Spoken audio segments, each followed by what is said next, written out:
అందరూ సంతానం లేక చాలా దూరాల నుంచి వస్తున్నారు. సరే, ఆ టైం వచ్చేటప్పటికి, భోజనం టైంకి వచ్చేటప్పటికి ఆకలేస్తే ఇదివరకు మేము బయట హోటల్స్కి పంపించాల్సి వచ్చేది.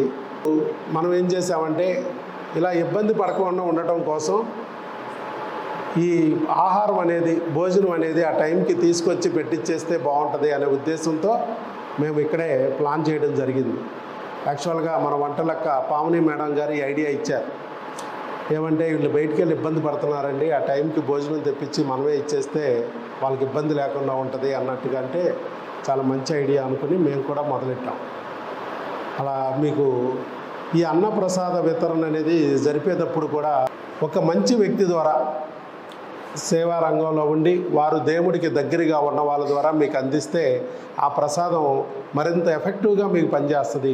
మీరు అనుకున్న కోరిక, బిడ్డని పొందాలి, మాతృదేవత పితృదేవతలుగా మారాలి అనుకున్నప్పుడు ఆ ప్రసాదం అందేది కూడా దేవుడికి దగ్గరగా, దేవుడు మనిషిలాగుంటూ వాళ్ళ దగ్గర మీకు అందితే ఇంకా బాగుంటుందనే ఉద్దేశంతో ఈరోజు మండలి బేబీ రామకృష్ణ గారిని మేము ఆహ్వానించడం జరిగింది. వారు ఆ సమయంకి దేవుడిలాగా ఆయనే వచ్చారు. వారు దివిసీమలో, నేను పుట్టిన ఊరిలోనే పుట్టారు. ఇక్కడికి విజయవాడలో నాలాగానే ఆయన కూడా విజయవాడ వచ్చి విజయాలు సొంతం చేసుకున్నారు. కాకపోతే నా రంగం వేరు, ఆయన రంగం వేరు. గృహం లేని వాళ్ళకి గృహ ఒకటి, ఇల్లు కట్టించి మరి వాళ్ళకి కోరిక జీవితాంతం, చాలామంది సొంత ఇంటి కళ అనేది అలా నెరవేరక బాధపడే వాళ్ళకి ఆయన కూడా ఎన్నో రకాలైన వెంచర్ల ద్వారా, రియల్ ఎస్టేట్ ద్వారా అలా సొంత ఇంటి కళని నిజం చేస్తున్నారు. ఆ దేవుడు వారిని ఆ మార్గంలో ఉపయోగిస్తున్నారు. సో వారు కూడా ఎంతో సేవా రంగంలో, మరి మా లయన్స్ క్లబ్లో కూడా అభయ క్లబ్ అనే దాంట్లో కూడా సభ్యులుగా చేరి ఉన్నారు. వారి ద్వారా మీకు ఈరోజు ఆ ప్రసాదాన్ని అందేటట్టు చేయడానికి ఆ దేవుడు మనకు పంపించాడు కాబట్టి వారి చేతుల మీదుగా అందుకోవాల్సిందిగా కోరుతున్నాను.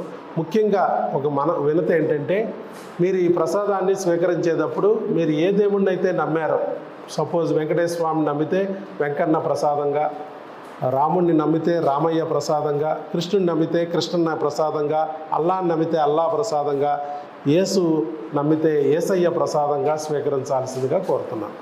Thank you. ఇప్పుడు మండలి రామకృష్ణ గారు మాట్లాడాల్సిందిగా కోరుతున్నాను. అందరికీ ధన్యవాదాలు. అదే వేదిక మీద ఎక్కడి డాక్టర్ అంటే సుధాకర్ బాబు గారికి, మేడం గారికి, విజయదుర్గ గారికి ఈ మహోన్నతమైన కార్యక్రమాన్ని చేస్తున్నందుకు చాలా హ్యాపీగా ఉంది. ఈ టైంకి వచ్చినందుకు చాలా హ్యాపీగా ఉంది.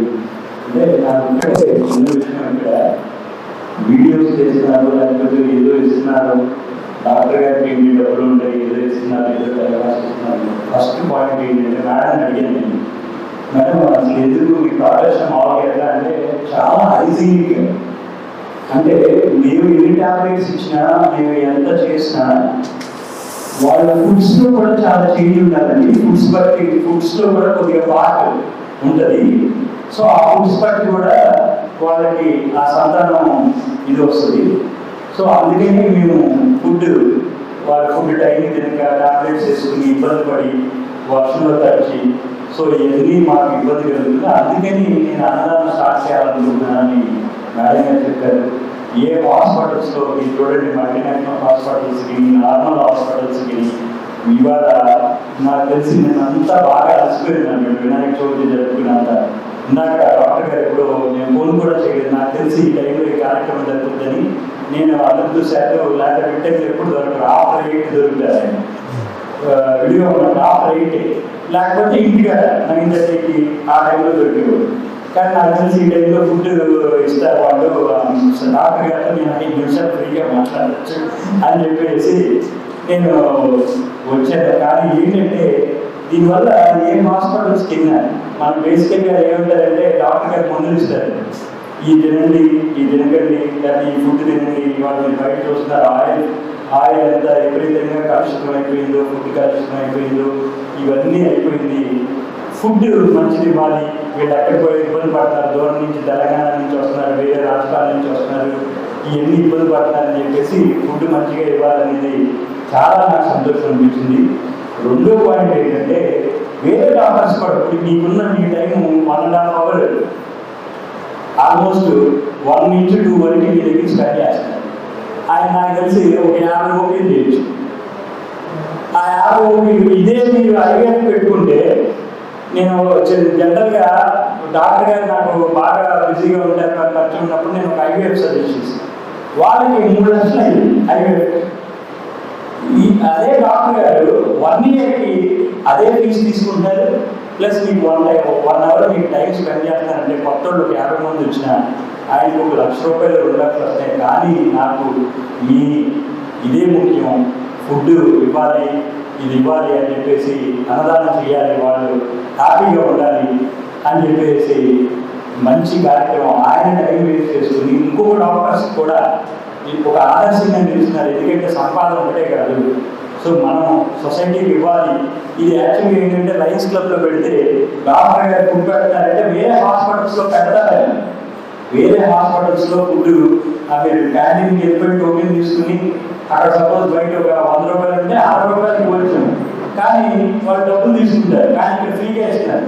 అంటే వేరే హాస్పిటల్స్లో మీకు ఫ్రీగా అన్నదానం చేయాలి, లేకపోతే వాళ్ళు కొన్ని రేట్స్ కూడా తగ్గియాలి, ఇవన్నీ చేయాలని చెప్పేసి ఆల్మోస్ట్ నాకు తెలిసి ఆయన 80% సేవాభావం, మేడం ఆయన 80% సేవాభావంలోకి వచ్చేసారు. ఎందుకంటే బయట కొన్ని లక్షలు అయ్యేది మీకు వేలల్లో తీసుకొచ్చేసారు. చాలా సంతోషంగా ఉంది. ఎందుకంటే మన పురాణాల్లో చెప్పినట్టుగా ఋషులు ఒకటి ఫస్ట్ పాయింట్ ఏమిటంటే కన్యాదానం చాలా గొప్పదానం, రెండోది అన్నదానం, మూడో దానం పుత్రదానం, ఏదైతే పిల్లల దానం అంటారు. దానికి కొన్ని కోట్ల సంవత్సరాలు మనం తపస్సు చేస్తే మన పురాణాలు ఎన్నో, నాకు ఇట్లాంటి పుత్రుడు పుట్టాలి, నాకు అజయుడి పుత్రుడు పుట్టాలి అని చెప్పి డాక్టర్ గారు ఆల్రెడీ అన్నదానం చేస్తున్నారు. అట్లాగే మీకు ఈ సంపన్న ఈ ఏదైతే ప్రెగ్నెన్సీ ఉందో దాన్ని కూడా చేస్తున్నారు. నాకు చాలా సంతోషం అనిపించింది. ఎస్పెషల్లీ మేడం గురించి చెప్పాలంటే, మేడం గారు వాళ్ళ ఫ్యామిలీని చూసుకోవడం, మరి డాక్టర్ గారితో పాటు రావడం, పొద్దున్నే ఇక్కడ ఉంటాం డాక్టర్ గారు ఎప్పుడైనా 6కి వెళ్తారని మేడం లేదని 10 అవుతుంది. సో అసలు ఇంత హెక్టిక్ షెడ్యూల్లో ఇంత దానం చేయాల్సిన అవసరం లేదు. కానీ ఏంటంటే మనం సొసైటీ ఇవ్వాలి, నా పిల్లలు నేర్చుకోవాలి, అందరూ నేర్చుకోవాలి. హాస్పిటల్లో కూడా ఇంతమంది స్టాఫ్ అవసరం లేదు. ఒక మల్టీనేషనల్ హాస్పిటల్లో ఉన్నంత పీపుల్ని ఇక్కడ పెట్టుకుంటున్నారు. ఎందుకంటే నేను ఉద్యోగం ఇవ్వాలి, ఎదుటి వాళ్ళకి ఇది చేయించాలని ఈ సేవా గుణం ఉండటం చాలా కష్టం. ఎందుకంటే వేరే వాళ్ళని చూస్తే ఇన్వెస్ట్ చేయాలి, ఆస్తులు సంపాదించుకోవాలి, ల్యాండ్స్ కొనుక్కోవాలి, బిల్డింగ్స్ కొనుక్కోవాలి అనే తత్వం అసలు వీళ్ళలో ఏమాత్రం లేదు. నేను చాలా హ్యాపీగా ఫీల్ అవుతున్నాను ఈ మంచి కార్యక్రమానికి. సో మీరందరూ కూడా మంచిగా చేసి డాక్టర్ గారి గిన్నీస్ బుక్ ఇక ఎక్కాలని, ఎంతో ఇప్పటికీ చాలామంది లక్షలకి సంపాదన చేశారు. ఈ ప్రెగ్నెన్సీ ఏదైతే ప్రాబ్లమ్స్ ఉన్నాయో అన్ని క్లియర్ చేసి లక్షల మందికి చేశారు. గిన్నీస్ బుక్ ఎక్కాలని, అట్లాగే పద్మశ్రీ డాక్టర్ గారికి ఇవ్వాలని నేను మనస్ఫూర్తిగా కోరుకుంటూ సెలవు తీసుకుంటున్నాను. మరి మన వంటలక్క పావని మేడం గారు మీకు బ్లెస్సింగ్స్ ఇస్తారు. అందరికీ ఆల్ ది బెస్ట్ అండి. త్వరలో మీ అందరూ అమ్మా నాన్న ఉంటారని ఆశిస్తున్నాను. నెక్స్ట్ టైం మా దగ్గరికి రావాలి. Thank you so much.